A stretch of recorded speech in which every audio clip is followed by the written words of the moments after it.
Alright guys, so our Galaxie finally drives. You have no idea how much that means to me. Thank you guys for all the support on the car. I finally have it driving, which is amazing, but it has a couple issues as you guys saw. It gets a little bit warm. We're gonna fix that issue today. I actually reached out to Champion Radiators, Matt over at Champion Radiators, super cool guy. Talked to him about working with me on a radiator for the car. He was super cool about it. Bunch of nice guys over there, and they actually are the same company that I run in my truck that I beat the absolute crud out of.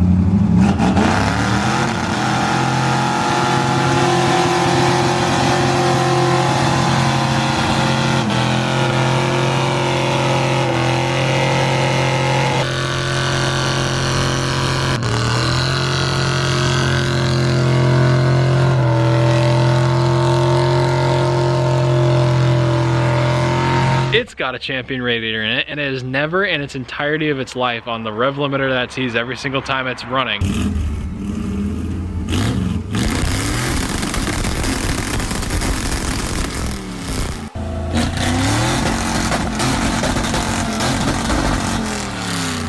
It has never passed 180 degrees. That just blows my mind on the truck. But yeah, that's been in my truck for 4 years now, and I haven't had a single issue with it. Nothing but a mechanical fan. It's very, very, very effective what it does. So we're gonna do the pretty similar setup on the Galaxie, but a little bit better. So let's go check out what we got in store for the car. Instead of one big box, we got two big boxes. So as you can see right there, this is a 3-core. We have a 2-core in my truck. And I believe there's some shrouds and other stuff in here. I don't know. Let's go ahead and unbox it and check it out.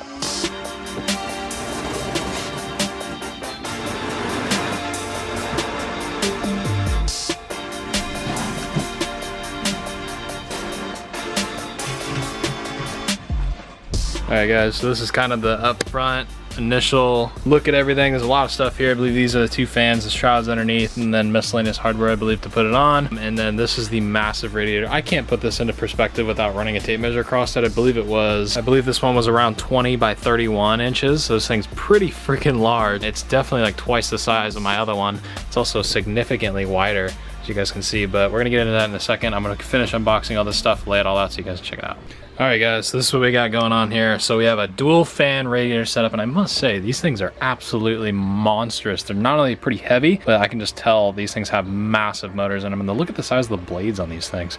So these are the fans. We're running a dual fan setup on this thing. These are going right on the shroud. I have it just laid on here right now. And by limiting the space to only go through the fans, will allow a lot more airflow through the radiator, and you can just tell how large they are. They're pretty much the entire thing. There's only a little spot here and a little spot here, but these are the cross flow fits. These are the biggest fans I can physically put on this radiator. And like I said, this is a 31-inch wide radiator. It's a very big radiator. It's just gonna be an absolutely monstrous setup. I don't even think the thing will get relatively hot, and I'll be able to control it. I'll probably have one fan running all the time, and then the other one on a switch when the thing gets hot, kind of like new cars do. We also have our expansion tank. This will go off to the side, just in case it does get hot, we can see what's going into it. And then we actually have a filter. I've never seen these before. These are actually the filter that goes in the top inlet, and as you can see, it actually goes up right before the thermostat and prevents stuff from going into the engine. I've never seen that before, so we're going to try all that stuff out. So the first things we got to do is get the old radiator out of the car and mock up the new one.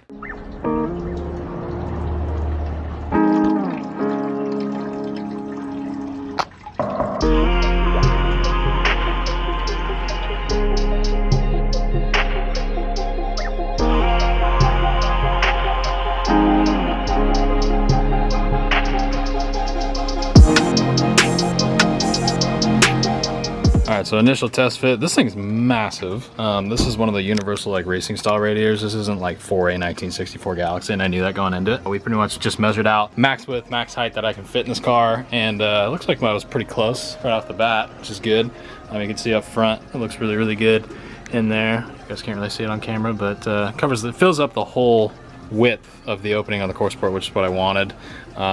So we definitely are good there. The only thing I'm looking like I'm going to run into is a difficulty getting down and around the power steering reservoir here, and up into the water inlet. You can see that's kind of going to be a weird route getting from there over to there. It's going to kind of suck, but I think I can do it. This one's going to be super easy because it's literally just straight, and we'll get a 45 bend into the water neck, make my own hose there, and then I just got to tab it on the bottom. So I'll just make kind of a cool little U-shaped tab that the radiator can kind of sit in, kind of like the factory one is. I like the height that it's at, so I'll probably try to get the same height, and then you can grab the factory mount.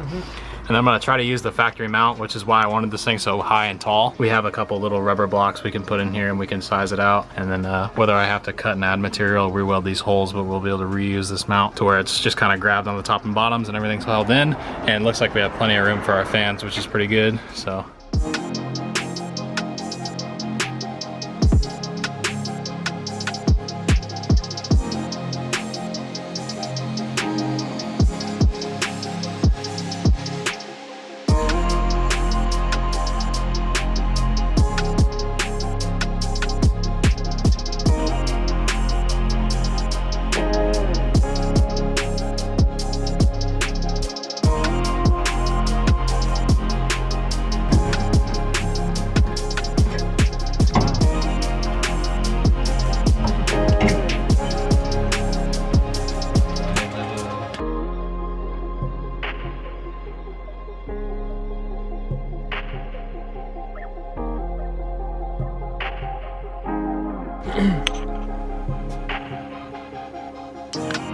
Okay, so here's what I got going on. So sorry, it's gonna be a little bit hard to film, but you can see a little square tube down here. That is my new little mount that I'm lifting it up. So this was a little U-shaped mount. We bent the one tab out, you guys saw that. And I need to raise the radiator a total of 3 3/8 inches from this cross member right here. So this factory mount is 1.5 inches up from that. So I just took the difference, and that's what I cut that little square box tube out of. And then I'll weld a piece of flat strap on top of it, put 2 bends in it that are the exact width of the radiator, and the radiator will just sit in that, no problem. Because this radiator isn't quite a bolt-in radiator, it's not designed for this car. I just wanted the max width and height that I can get in the car, so I get the maximum cooling that I needed. Just to kind of try it out, and it's not really that hard to make tabs. It's just, as you can see, it's just square box tubing. It's pretty easy stuff. I got this flat strap here, which is you can pick this stuff up at like Ace or any hardware store. It's just like 3 feet of it. This is 120, which is just shy of 1/8 inch thick. So I took the difference when I was cutting these little pieces, these little square pieces off, so I know it'll all be right. 1/8 inch off of it, and this will once this goes on top, it'll be the correct height that I wanted. So I'm gonna go ahead and clean this up, cut this to fit, weld it all in the vise on that piece, and then put 2 bends in it so it kind of cups the bottom of the radiator. I'll dimension the bottom of the radiator so I know it's the right width. Just gonna go ahead and film it and come back when I'm done.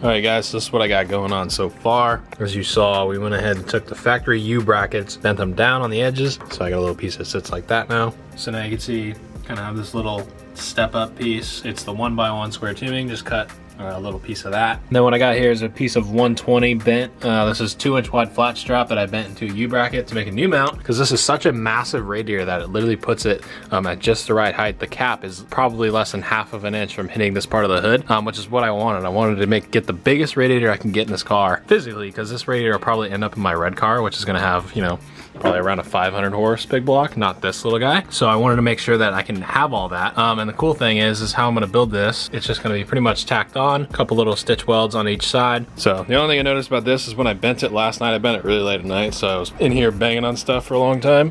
You can see it fits perfectly. It doesn't move around at all, which is nice. But it's too tight at times. I forgot, hey, I'm gonna have a shroud, so I gotta make a difference for that shroud. Go ahead and make some modifications, put that thing in, and get it all made. I also want to remind you guys that this is the UN26FD radiator. This is actually a big, massive universal radiator. This is not a Galaxie specific radiator. I wanted the biggest radiator. Basically, we took dimensions, the widest width, biggest height that I could fit in this car. So this radiator technically will fit in this car if you want to do the same modifications as me. This is a 3-core cross flow radiator from Champion. This is a big bad dog, but I want you guys to keep that in mind. This is not a bolt-in. Champion has a 1964 Ford Galaxie radiator for a big block and a small block. It's kind of hard to show on camera, but basically you can see this is like a big block Galaxie radiator. It utilizes the stock mount there as well as the bottom. Got the correct size outlets, petcock valve and everything. You don't need to be doing what I'm doing. If you don't want to do any custom stuff, you just want to bolt it right in. They have that as well as the factory expansion tanks and a bunch of other cool stuff.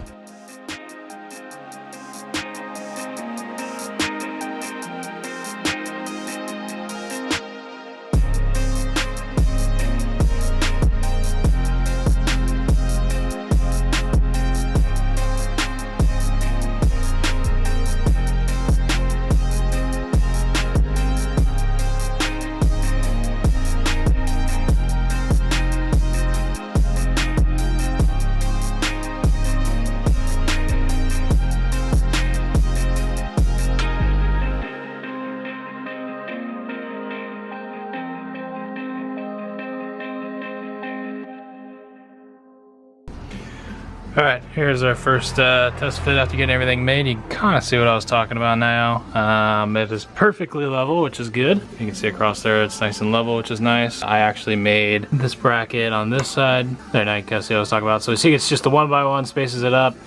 For whatever reason, the passenger side ended up being an 1/8 inch taller. I don't know what it is. I think the bracket itself is just higher. From the factory, it might not have been squared up. But it's definitely looking good. Looks nice and straight. Straight on the core support, which is nice. So pretty happy with this. I think I'm gonna go ahead and just tack it up, test fit it again, and we'll go from there.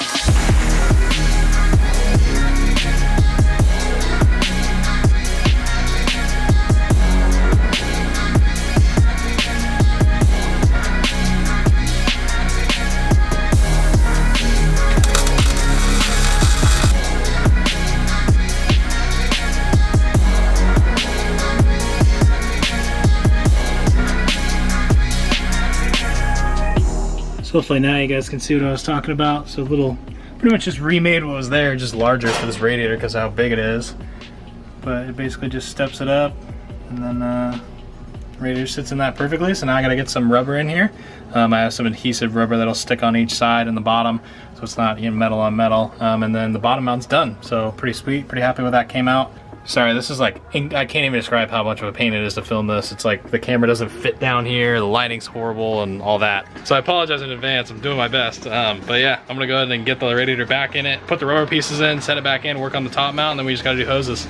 All right, so the one thing you don't want on the radiator brackets, this is a base template that I made that didn't quite fit, but same idea. So the radiator slips in here. You don't want metal on metal. So what I have here is an engineer's survival kit. You can see that's where I got that. But it comes with different thicknesses. You can see right here, this is 125, that's basically 1/8 inch. And then we have some 094 right here. It focuses, and then my third one, which is a little bit thinner, I think this is 060. Yeah, there you go, right there. So different thicknesses of rubbers. So basically what I'm going to be doing is stenciling this out to kind of lay it in here, and it's peel and stick, which is really nice. So I can go ahead and just cut it, stick it right here, stick one here, and then the radiator won't move. And if you cut this kind of or bend it the wrong size, you can actually use the different thicknesses, because there's actually a lot in this thing. It's called their engineer survival kit. Like you have some super thick stuff in here, like 1/4 inch, and you can actually just kind of maneuver it around until where the radiator will literally slip right in there and it will not move at all, which is kind of what I'm going for. So I'm going to lay a base of the 094 down, and then that'll be kind of my base, so it should have enough to not go through it. So I'm going to lay this in, cut it in across the whole thing, set the radiator in, and then measure how much I want on each side to kind of give it that perfect grab on both sides.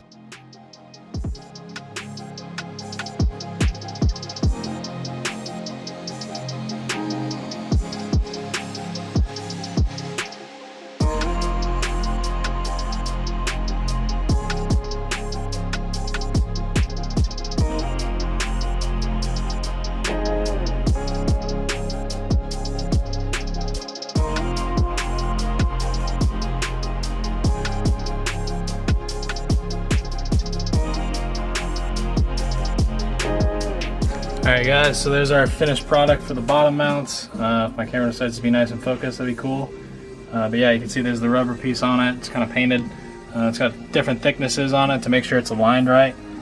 Same with this one. This one's all done up too. So those are done. Gonna go ahead and put the radiator in here, work on the top mount, and then put some plumbing in. But yeah, I'm gonna start working on the top mount here. So I'm gonna try my best to use the factory mount here.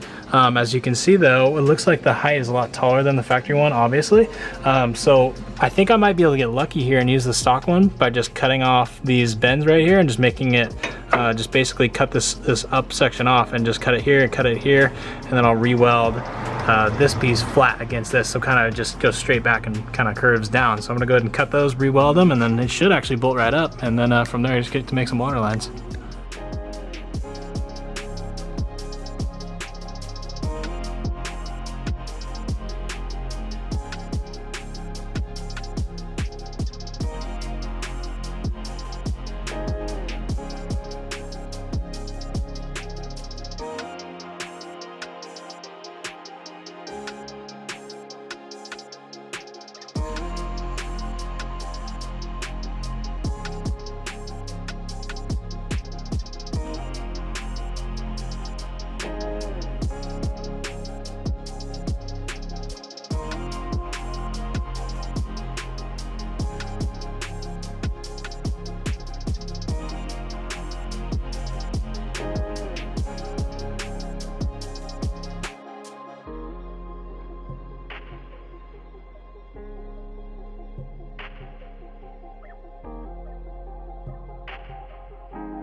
All right, so it's hard to, again, another thing that's really hard to film, but I got a little block under there with a piece of rubber. That's what's holding it from moving. It's a little bit ugly. I think I'm gonna remove this later, but typical me, I'm late for a car show, so I wanna get this thing done. So yeah, I've got this thing made. I pretty much just remade the other one like I said. And then when I went to weld this, I put big lock washers underneath this plate so it spaced everything up. So therefore, when I pulled it down, everything would be lower essentially. So basically all I did was just make those flat, and then all I had to do was just add a thick piece of little piece of rubber. You can barely see it right there. I just stuck that on top of the factory block that was in there. It's not totally done yet, but that's just kind of gives you kind of an idea of what I got going on right there. So it holds it just fine for now. I'm gonna go ahead and, like I said, I'm gonna redo this a little bit better. I'm gonna execute it. I just don't have the time, so I just want to get kind of done. So the mounts are done. You can see it doesn't move anymore.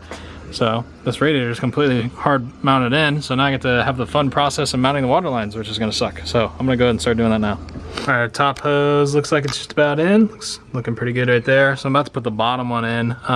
You can kind of see there's a little bit of a gap down there. So what I got to extend it, because like I said, this isn't the original radiator, is this. So what this is aluminum tubing. This is 083 wall. So this is actually what we use on our race trucks when at my work. We build off-road like Pro 2, Pro Lights, and trophy trucks. So when they have a lot of rear-mounted radiators, you don't run a soft line from the back of the truck to the front. You run this stuff. So this is 6061. There's 5051. There's 6061, 6063. A bunch of different materials. It's the way they're casted, the material they're made off of. They have a seam, seamless, a bunch of different things like that. This is 6061. This is 083. You can get it in 1/8 inch, 083 I believe, and then 060. So we use the 083 that's seamless, so it takes a bend. So if we want to make bends up and around the truck, it won't crack, and that's because it's seamless also. The 060 is prone to kinking a little bit, and then the 1/8 inch is just kind of a pain to bend because of how thick it is. So this stuff's perfect. You can get this at any industrial metal supply place. You can ask for waterline.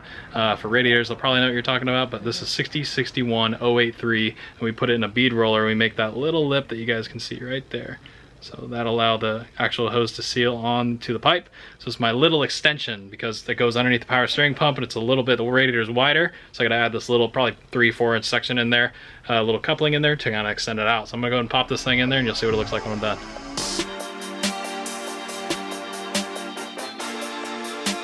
All right, so I got these mocked up. This is the shroud and fan setup that came with the radiator. This is a universal setup, so you can use this with different fans and all sorts of different combinations. But I got a bunch of different hardware that I'm gonna use. Basically, what I'm gonna be doing is this is kind of where you can get creative with it. You could do just 2 screws here. I'm gonna do basically 4 along the top, 4 along the bottom. You're gonna see all this stuff up top. So I'm gonna use some dress-up hardware. So I have a couple Allen key, fancy little dress-up hardware to put on the top. And then we will have just a basic bolt nut combo on the fans. You can use these little tabs here, or these slide into the side of the fan. You don't need to. These are pretty thick, so we will probably just use these just so it doesn't look big and bulky. But if you want to use the thicker stuff, you can. So I'm basically going to be marking out where they are, where they sit. I got both my wiring harnesses going down, so I can put them into a harness and go underneath it so you won't have to look at it. And then I'll go ahead and I'll use a little center punch and punch into the shroud. We'll go ahead and drill our hole and then just bolt everything up. It'll be pretty simple.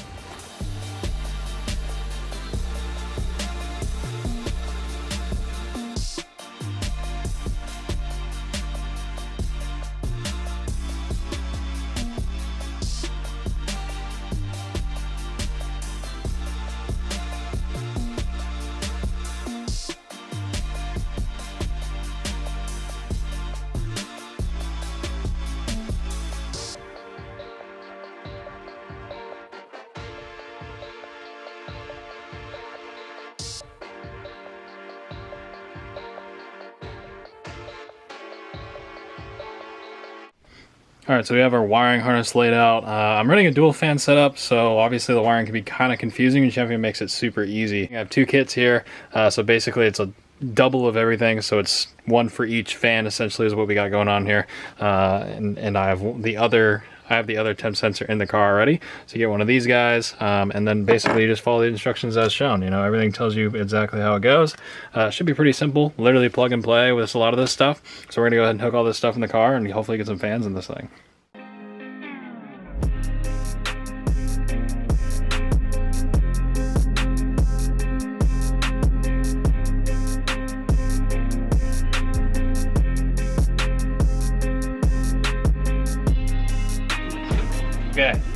testing everything real quick. So in theory, this is our temp sensor. So basically, as this guy gets hot, there's a little solenoid in that kind of closes as heat rises, basically like a thermostat. So basically, if I light this thing on fire, eventually it'll warm up, and then it'll kind of click the contact, and basically my fans will turn on. So I'm gonna turn the ignition on, and put a torch on this thing, and go ahead and ground it out, make sure it's grounded, and we should have fans. Like you have to do it first, and go shit no balls.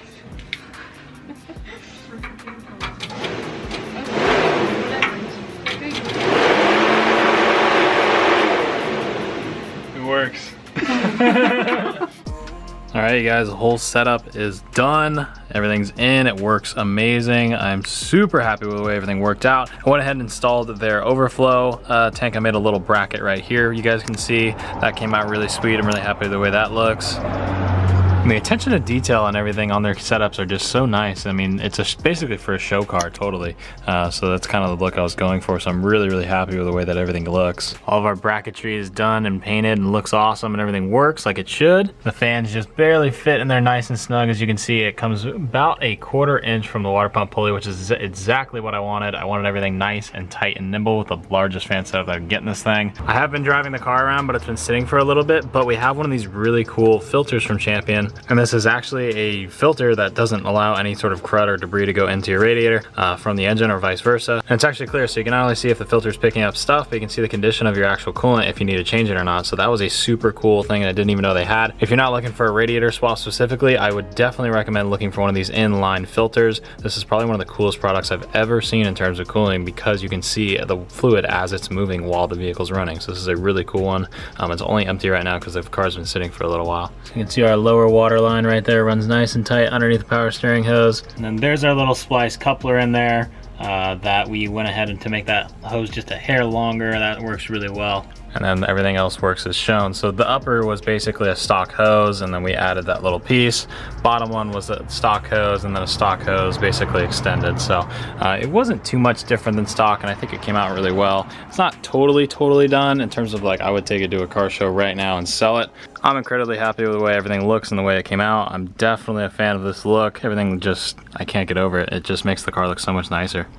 All right, guys, so the radiator's totally done. It's in, it works great. I've enjoyed it, I've tested it out, everything works like it should. And I just wanted to give a massive thank you once again to Champion Radiators. The guys over there were incredibly helpful and super supportive on a kit that obviously was not quite a bolt-in setup. Any questions I had, they were super open about it and really, really helpful in the whole installation process. And everything went well. You know, I installed it, everything went smoothly. There wasn't any big hiccups that I ran into. Everything kind of went together as I had planned, and everything they sent in their kit worked as it should have. So big thank you to them. I highly recommend Champion Radiators if you guys are looking for a good radiator setup for your vehicle. They have a ton of bolt-in kits if you're not really one of the fabricator type. If you like to just simply get something and bolt it together, they have a lot of bolt-in kits for a lot of different vehicles. You can go down to the website down below. I highly recommend checking it out and searching for a new radiator for your own vehicle. I installed one of their bolt-in F100 kits for my 71 F100 5 years ago, and after all the abuse I put that thing through, it still works amazing to this day. I've not had a single issue with it, and I don't expect anything different out of the Galaxie one. And they do make a bolt-in kit for the Galaxies as well, as I said earlier. So if you ever had any sort of cooling issue with your vehicle, definitely check them out. I'll leave all the links to everything down below. Down below I'll have a bolt-in kit for F100s, I'll have a bolt-in kit for the Galaxies, I'll have the universal radio that I used in this video will be linked down below for you guys to check out. So do me a favor and go down and check out their website and look into getting a new radiator system for your vehicle through Champion Radiators. And with that being said, thank you guys so much for watching today's video. I'll see you guys in the next one. Bye guys.